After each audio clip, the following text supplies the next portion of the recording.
Hello everyone, myself Gulab Thombre and welcome to the channel Eduon Tips. बघा आजच्या लेक्चरमध्ये एक लहानसा टॉपिक आहे दॅट इज आर्टिफिशियल हायब्रिडायझेशन. हा आपण आज बघणार आहोत. एक लहानसा टॉपिक आहे.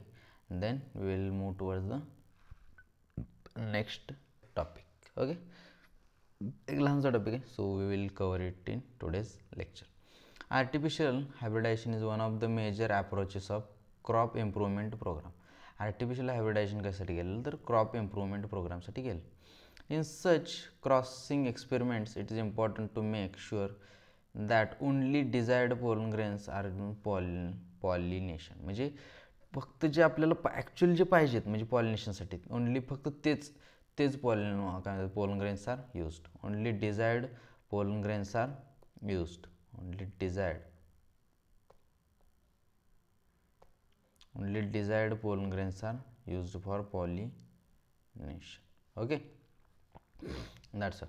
And stigma is protected from the contamination from म्हणजे त्याच्यावरती अनवॉन्टेड म्हणजे आपल्याला सपोज ज्या प्लांटचं काय म्हणतात आपल्याला सपोज हायब्रिडायझेशन करायचं आहे मग त्या प्लांटवरती आपल्याला पाहिजे तेच पोलन ग्रेन पडले पाहिजेत. मग त्याच्यावरती दुसरे कोणते पोलन ग्रेन वगैरे नाही पडले. मग त्यासाठी पहिल्या स्टार्टिंगला त्याला अनवॉन्टेड जे दुसरे अनवॉन्टेड जे आपल्याला काय म्हणतात पोलन वगैरे आहेत ते पडले नाही पाहिजे. त्यासाठी त्याला पहिला प्रोटेक्ट करावं लागलं. मग त्याला हे वगैरे करावं लागेल काय म्हणतात मास्किंग वगैरे त्याला सगळं बंद वगैरे. This is achieved by emasculation and bagging. म्हणजे त्याला बॅगिंग आणि इमॅस्क्युलेशन करावं लागेल. Okay, that's all. हेच सगळं सांगितलं. तर काय म्हणतं आहे if the female parent bears bisexual flowers. म्हणजे सपोज बायसेक्शुअल फ्लावर असेल म्हणजे suppose if the bear bisexual flower remove all the anthers from the flower bud before the anther dehisce using forceps. Okay, म्हणजे suppose एक bisexual flower असेल bisexual flower जर असेल ना then पहिला त्याचं जे अँथर असेल त्या अँथर पहिला काढून टाकायचं. Remove all the anthers. तर कारण अँथर्समधून तिथून लगेच तिथे हे पडू शकतं आहे ना काय म्हणतात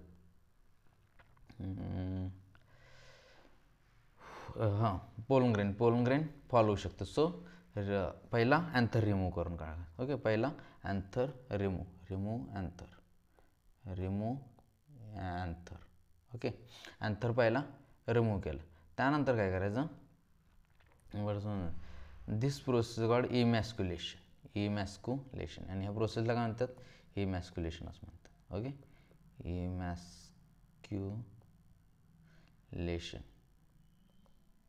इमॅस्क्युलेशन. Okay, emasculated flowers have to be covered with a bag suitable size. माझं इमॅस्क्युलेशन झालं generally made up of butter paper to prevent contamination unwanted pollens. This process emasculated flowers जे असतात ना आता हे जे इमॅस्क्युलेटेड काय म्हणतात ह्याचं अँथर वगैरे काढून टाकलेलं असतं ना ह्याला कवरअप करायचं. ह्याला काय म्हणतात बटर पेपर किंवा कोणते suitable size made of only butter paper म्हणून त्याला prevent contamination of its stigma with unwanted म्हणजे त्याला कवर करायचं. अनवॉन्टेड पोलनसोबत हे कवर करायचं. That is then bagging. Just 1 minute हां. बॅगिंग. ओके, बॅगिंग झालं. त्यानंतर काय करायचं मग bagging when the stigma is bagged with the bagged flower attains receptive. म्हणजे जेव्हा ते रिसेप्टिव्हिटी अटेंड करते ना then mature pollen grains collected from anthers of male parent are dusted on the stigma and flowers are rebagged. Fruits allowed to develop. Then again rebagging. Okay, that's the म्हणजे आपल्याला पाहिजे ते stigma म्हणजे काय म्हणतात anthers spread. Okay, आणि त्यानंतर रिबॅगिंग. म्हणजे पहिल्यांदा काय करायचं माहिती आहे का सपोज एक बायसेक्शुअल जर फ्लावर असेल ना suppose just I will show you. हे सगळं रिमूव्ह करतो. ॲक्च्युली काय करायचं सांगा suppose hair is one flower. मग ते फ्लावर बायसेक्शुअल फ्लावर आहे. मग त्याच्यावरती अँथर पण प्रेझेंट आहे आणि काय म्हणतात स्टिग्मा पण प्रेझेंट आहे. मग अँथर पहिला काय करायचं अँथर रिमूव्ह करायचं. ओके, अँथर रिमूव्ह करायचं कारण आपले तिथले पोलन ग्रेन ते स्टिग्मावरती पडू शकतात ना. सो पहिला अँथर रिमूव्ह करायचं. ओके, अँथर रिमूव्ह केलं म्हणजे इथले पोलन ग्रेन सगळे निघून गेले. ओके, त्यानंतर जो तिथला स्टिग्मा असेल ना तर स्टिग्माला त्याला हे अंतर रिमूव्ह करणं दॅट इज इमॅस्क्युलेशन. पॉलिनेशन. ओके, नंतर स्टिग्मा असेल ना, त्या स्टिग्माला असं कवरअप करायचं, म्हणजे बटर पेपरनं कवर करायचं, दॅट इज पॅकिंग. त्याला बॅगिंग असं म्हणतात. Okay, bagging. Okay, that is called as a bagging. Bagging झालं ना, त्यानंतर मग परत हे स्टिग्मा रिसेप्टिव्ह होणार. स्टिग्मा परत मग एक थोड्या वेळानंतर रिसेप्टिव्ह होणार. रिसेप्टिव्ह झाला की त्यानंतर आपल्याला जे पाहिजेत पोलन ग्रेन, ते पोलन ग्रेन स्प्रेड करायचे. आपल्याला जे पोलन ग्रेन पाहिजेत then spread on it. Okay, spread on it, त्याच्यावरती स्प्रेड करायचे. ओके, त्याच्यावरती एकदा का ते पोलन ग्रेन स्प्रेड केले, त्यानंतर अगेन रीबॅक करायचं, परत रीबॅक, आणि त्यानंतर मग फ्रूट्स डेव्हलप होतात. That's all. ओके, म्हणजे काय केलं, पहिल्या स्टार्टिंगला आपला अँथर होता, अँथर रिमूव्ह केला. त्यानंतर जे स्टिग्मा होता, स्टिग्माला बॅगिंग करायचं.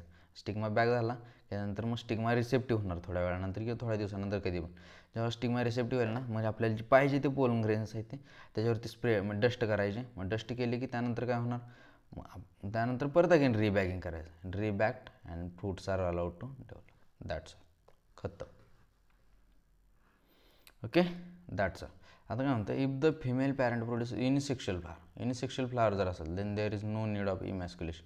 इमॅस्क्युलेशन करायची गरज नाही. Flowers are bagged with the flowers आहे ते बॅक करायचे with the flowers before open, म्हणजे फ्लावर ओपन व्हायच्या अगोदर डायरेक्ट बॅगिंग, म्हणजे ही स्टेप इमॅस्क्युलेशन ही स्टेप तेवढी जाते. डायरेक्ट बॅगिंग करायचं. स्टिग्मा रिसेप्टिव्ह झाला की pollination is carried out using desired pollen and flower, म्हणजे ह्यातली एक स्टेप तेवढी आपली वाचते. फ्लावर जर युनिसेक्शुअल असेल देन कशाची गरज नाही, इमॅस्क्युलेशनची गरज नसते. जर फ्लावर बायसेक्शुअल असेल then additional process is emasculation. Okay, done. Okay, thank you so much. Bye bye.